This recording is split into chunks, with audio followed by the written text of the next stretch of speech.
Path to fulfillment in 2025. The other day, my 14-year-old student came up to me and said, Abhi, I'm not going to be as happy or fulfilled as my parents were growing up in the 1990s. And I asked him what's the difference between when he goes for a dinner and how his parents used to go for dinner. Now, why did I ask that? Because we are following the standards of happiness and fulfillment of our parents' generation. Now, understand, a successful person even of the 1990s would be considered a failure in 2025. Because come on, life was easier.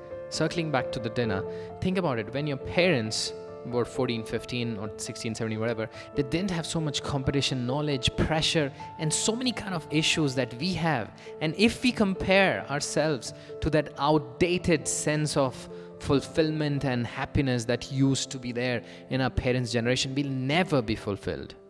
You know, it breaks my heart when I see so many of these young boys and girls who are having this mental health issues because they are comparing the negatives that we have in today's world to the positives that our parents used to have.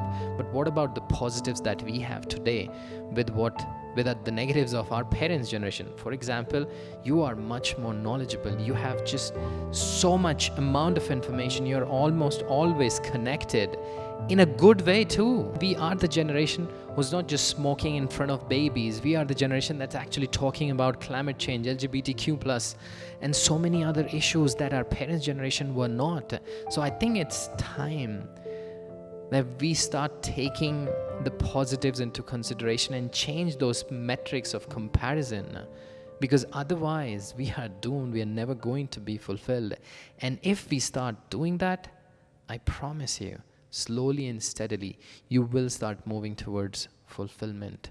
So I invite you to redefine what is fulfillment for you in 2025, and let me know as well.